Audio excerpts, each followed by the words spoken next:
I welcome you to learn English. இங்கே கொடுத்துருக்கிற கேள்விகளை பாருங்கள். இது எல்லாமே வேர்பல் கொஸ்டின்ஸ். இந்த வேர்பல் கொஸ்டின்ஸில் கரெக்டான கொஸ்டின் எது, கிராமர் மிஸ்டேக் இருக்கிற கொஸ்டின் எது அப்படிங்கிறத கண்டுபிடிக்க போகிறீங்க. அதுக்கு முன்னாடி எக்ஸ்ப்ளனேஷன் பார்த்துட்டு கண்டுபிடிக்க போகிறீங்க. இங்கே இருக்கிற கேள்விகள் எல்லாமே பாதி டூ வேர்ப்ஸில் ஆரம்பிச்சிருக்கு. அதாவது டூ வேர்ப்ஸ் அப்படின்னா என்னது, டூ, டஸ், டிட், இது எல்லாமே டூ வேர்ப்ஸ். சில கேள்விகள் பி வேர்ப்ஸில் ஆரம்பிச்சிருக்கு. பி வேர்ப்ஸ்லாம் என்னென்ன, இஸ், வாஸ், ஆர், வேர், ஆம், இது எல்லாமே பி வேர்ப்ஸ். எல்லா கேள்விகளும் கரெக்ட் கிடையாது. சில கேள்விகளில் கிராமர் மிஸ்டேக் இருக்குது. அது முக்கியமான கிராமர் மிஸ்டேக். அதை உங்களால் ஐடென்டிஃபை பண்ண முடியுதா? அதனுடைய எக்ஸ்ப்ளனேஷன் இந்த வீடியோவில் பார்க்கலாம். I welcome you to the channel சென்டாக்ஸ். உங்களுடைய ஸ்போக்கன் இங்கிலீஷ் ஸ்கில் டெவலப் பண்ணுறதுக்கு வீடியோஸ் அப்லோட் பண்ணிட்டு வரேன். ப்ராக்டிஸ் பண்ணிகிட்டே இருங்க, ஷியராக டெவலப்மெண்ட் இருக்கும். நவ் டஸ். இந்த டஸ் அப்படிங்கிறது டூ வேர்ப்ஸோடு சேர்ந்தது. அதாவது டூ வேர்ப்ஸ் அப்படின்னாலே டஸ், டூ, டிட் இந்த மூணையும் சொல்லுவோம். டஸ் ஹீ கோஸ் இந்த மாதிரி வரக்கூடாது. ஏன்னா டஸ் வந்துருச்சுன்னா வேர்போட இஎஸ் ஆட் ஆகக்கூடாது. முக்கியமான present tense rule. Does he go, அதுதான் கரெக்ட். டஸ் ஹீ ஸ்பீக்கிங், இதுவும் wrong. Okay, does he speaking இதுவும் ராங். ஐஎன்ஜி வரக்கூடாது. ஹீ டஸ் ஸ்பீக்கிங், இந்த சென்டென்ஸ் கரெக்ட். அது எப்படி, does he speaking wrong, he does speaking எப்படி கரெக்டாக வரும்? எக்ஸ்ப்ளனேஷன் பார்த்து தெரிஞ்சுக்கலாம். ஃபர்ஸ்ட், டஸ் அப்படிங்கிறது சிங்குலர், ஒருமை, இது உங்களுக்கு தெரியும். டூ அப்படிங்கிறது ப்ளூரல், பன்மை. இந்த வாக்கியங்களை பாருங்கள், எல்லாமே நெகட்டிவ் சென்டென்ஸ். அதாவது நாட் அப்படிங்கிற வார்த்தை இருக்குது. ஹீ டஸ் நாட் டர்ன், அவர் திரும்பவில்லை. இட் டஸ் நாட் ரிங், இது ஒலிக்கவில்லை. ஹீ டஸ் நாட் கிவ், அவர் கொடுக்கவில்லை. ஸ்டூடெண்ட், ஒரே ஒரு மாணவன். ஸ்டூடெண்ட் டஸ் நாட் ரைட், மாணவன் எழுதவில்லை. ஸோ எல்லாத்துலேயுமே டஸ் அப்படிங்கிற வார்த்தை இருக்குது. Does singular. முன்னாடி பாருங்கள், ஹீ, இட், ஸ்டூடெண்ட் ஒருமை தான் இருக்குது. So he does not listen, அவர் கவனிக்கவில்லை, இது correct. He do not listen, this is grammatically wrong. Grammar mistake இருக்குது. டூ வரக்கூடாது. டூ வந்து பன்மைக்கு மட்டும்தான் வரணும். He does not listening, ING இருக்குது பாருங்கள், அதுவும் வரக்கூடாது. He does not listening. He is not listening, அவர் கவனித்து கொண்டிருக்கவில்லை, இது correct. He is not listening correct. He does not listening wrong. ஒரு சின்ன கன்ஃபியூஷன் இப்போ உங்களுக்கு ஸ்டார்ட் ஆகும். He does not listening இது wrong. He is not listening இது correct. But he does listening, இந்த ரெண்டாவது சென்டென்ஸ் பாருங்கள், ஹீ டஸ் லிசனிங் இது கரெக்டு. அது எப்படி, ஹீ டஸ் நாட் லிசனிங் ராங்னு சொல்கிறோம், ஹீ டஸ் லிசனிங் எப்படி கரெக்டாக வரும்? ஏன்னா இந்த இடத்துல லிசனிங் அப்படிங்கிற வார்த்தை இந்த செகண்ட் சென்டென்ஸில் இருக்குல்ல, இந்த சென்டென்ஸில் இருக்கிற லிசனிங் அப்படிங்கிற வார்த்தை ஒரு gerund form. Okay, present participle மாதிரி. ஸோ ஹீ டஸ் லிசனிங், கவனித்தல் அப்படிங்கிற மீனிங் கொடுக்குது இந்த வார்த்தை லிசனிங்.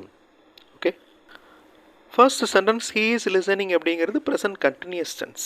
அதாவது ஒரு நிகழ்ச்சி, ஒரு வேலை நடந்து கொண்டிருக்கிறது, அவர் கவனித்து கொண்டிருக்கிறார், அதை குறிக்குது.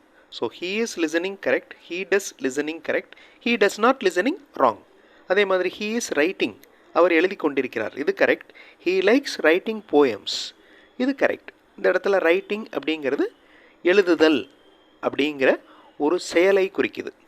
ஓகே, அதாவது ஜெரண்ட் ஃபார்மை குறிக்குது. ஸோ இந்த யூசேஜில் தான் நம்ம மேக்ஸிமம் கன்ஃபியூஷன் வரும் பிகினர்ஸ்க்கு.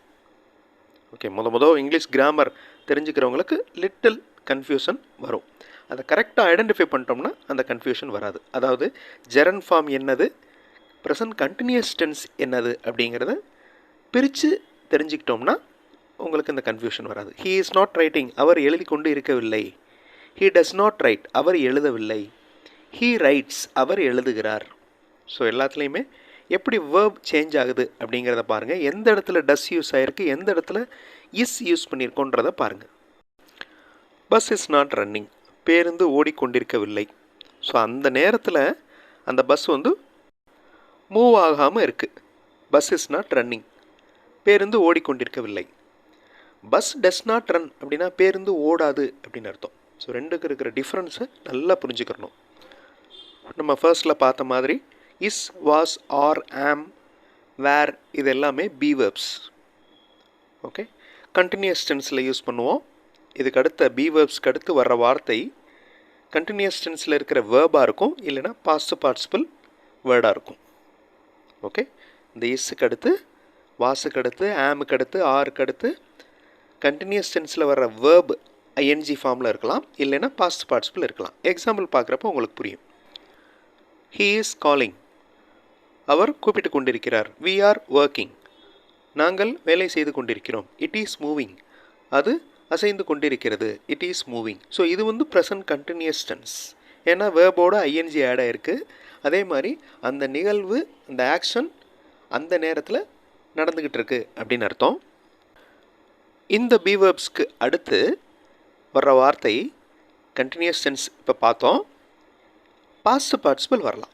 கண்டினியூஸ் டென்ஸும் வரலாம், பாஸ்ட் பார்ட்டிசிபிளும் வரலாம். பாஸ்ட் பார்ட்டிசிபிள் எப்படி இருக்கும்? இங்கே வாண்ட் அப்படின்னு இருக்கு பாருங்கள், WARNED, அது பாஸ்ட் பார்ட்டிசிபிள். அதே மாதிரி கிவன், அது பாஸ்ட் பார்ட்டிசிபிள். டன், அது பாஸ்ட் பார்ட்டிசிபிள். எப்படி பாஸ்ட் பார்ட்டிசிபிள் தெரிஞ்சுக்கிறது?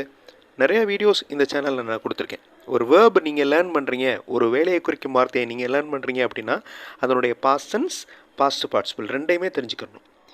இப்போ டூ அப்படின்னா செய்கிறது, டூ, அதனுடைய பாஸ்ட் டென்ஸ் என்ன? டிட். Past participle done. கிவோட பாஸ்ட் டென்ஸ் என்ன? Gave. Past participle given. So இந்த பி வேர்ப்ஸ்க்கு அடுத்து பாஸ்ட் பார்ட்டிசிபிள் வரலாம். அதே மாதிரி டூக்கு அடுத்து நெகட்டிவ் வேர்டு வராமல் காலிங், ஒர்க்கிங், மூவிங்னு வந்துச்சுன்னா கரெக்டு. நெகட்டிவ் வேர்டு வந்துச்சுன்னா ராங். ஓகே, இங்கே பாருங்கள், ஹீ டஸ் நாட் காலிங், இது wrong. We do not praying, this is wrong. We do praying correct, he does calling correct. நிறைய இங்கிலீஷ் சென்டென்சஸ் நீங்கள் read பண்ணிங்கனாலே இந்த மாதிரி கிராமர் ரூல்ஸ் ஈஸியாக கேட்ச் பண்ணிக்கலாம். இங்கிலீஷ் மாடல் சென்டென்சஸ் இருக்கிற வீடியோஸ் இன்னொரு சேனல் சென்டாக்ஸ் ப்ளஸில் இருக்குது, அந்த சேனல் வீடியோஸும் பாருங்கள், கண்டிப்பாக உங்களுக்கு யூஸ்ஃபுல்லாக இருக்கும்.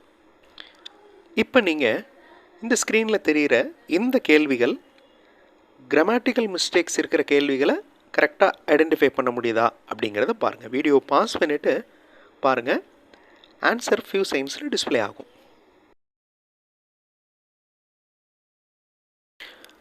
க்ரீன் கலரில் மார்க் பண்ணியிருக்கிற கொஸ்டின்ஸ் எல்லாமே கரெக்ட்.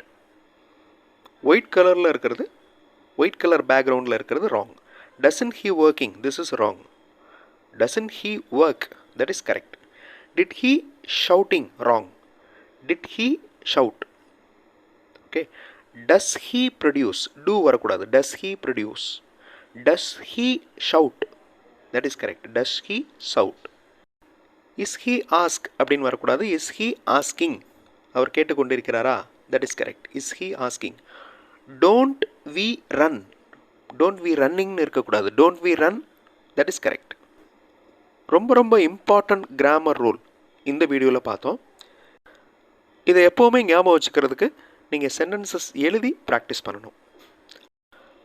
அடுத்த வீடியோவில் இன்னொரு இன்ட்ரெஸ்டிங்கான எக்ஸசைஸோடு பார்க்கலாம்.